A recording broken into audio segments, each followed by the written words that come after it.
Good evening, everyone. Hello, my cubby. It's Eloy from Quailer 100. It is June 1st, 2020. It is 5:16 in the evening. So here's the update. Well, not much of an update. The numbers, and I don't mean to laugh at the numbers. I'm actually laughing because of the not much of an update. I'll tell you why in a little bit. So the numbers continue to go up worldwide as well as the United States. And I guess the reason why I say it's not much of an update because the COVID-19 has been placed in the back burner and it's been overtaken by the rioting. And it seems like it's happening around the world regarding the death of George Floyd in Minnesota.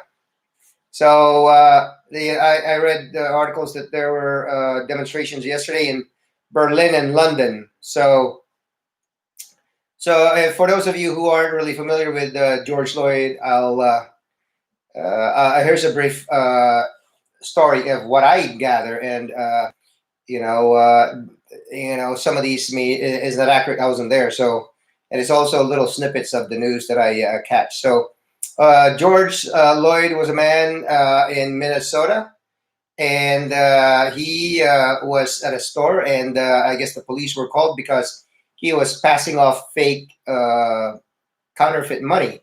So he was arrested, and he was at that time he was taken down, and there were four officers who were involved in the arrest, and there was one officer who had his knee on this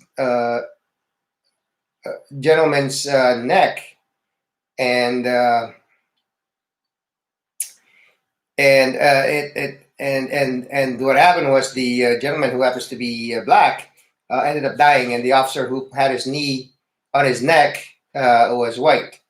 So initial reports said that he actually died from complications of medical problems, and there was a private autopsy that says no, he was asphyxiated as a result of the knee. It was mechanical. So the there have been protesting. The Black Lives Matter group has been out protesting, and also I think they were joined by looters. So that's kind of like diluting the significance and the importance of what they're trying to get across. So that's kind of what's going on in the news, and so this is kind of like what's really in the front lines and the headlines right now. So there have been demonstrations and a lot of rioting and and looting, and even a couple of deaths. So it's the major cities where it's happening: New York, Washington D.C., which is the capital, and I think they're within. And they're in the front of the White House. San Francisco, although I haven't really heard much about San Francisco, and definitely LA. And if you're familiar with LA is sprawling, it's wide, and so it's a heavily populated county. But if you look at the landmass of LA, the 13 million people that inhabit LA County are spread out. So it's really sprawling. So it's not like New York or San Francisco where people are crowded in, or Manila or Tokyo, but certainly a 13 million population or there and thereabouts. It's at least it's about a third or close to a third of the population of California. So if that's just LA alone, that's a really significant number. So there have been protests, and there are actually several ongoing right now. There's one in Van Nuys, which is the San Fernando Valley. If you're familiar with LA, if you're not, so it's kind of like, this is why I have a board. So if you were to look at California, it's like this. Oh man, will this erase? That sucks. So anywho, so imagine this. So if this is California, right? LA's here. So and if you were to so there's LA, Santa Monica. Oh, actually, Santa Monica's on the west side. There's Van Nuys, which is here, and Hollywood. Yeah, this is LA, Hollywood. So there are four different hotspots that are going on. So there are actually two in Hollywood, Hollywood Boulevard on Sylvan, and then I think it's Sunset Boulevard. And then there's downtown by the Civic Center, and then in Van Nuys on Van Nuys Boulevard in Sylvan, where there's actually looting, and then I think Santa Monica, uh, Westwood area. So why am I including this in there? Well, kind of like what I titled this was the isolation that we did all for nothing. So with the thing is, the social distancing and what's going on, did we just did all of that stuff where we were able to flatten the wave somewhat? Is this a recipe for a second peak and a second wave, where it'll be like St. Louis and Denver all over again? So I'm hoping not. I'm hoping that we get a peaceful resolution and we're able to move on. But I doubt that that's going to happen in the near future, and we don't really know what's going to happen with COVID. It's do we need any of this? No, we don't need the COVID. We don't need anybody dying. We don't need any all of that stuff. But unfortunately, it's happening, and it's going to have to be dealt with. And I think there's going to have to be quick solutions to both the COVID and what's going on socially.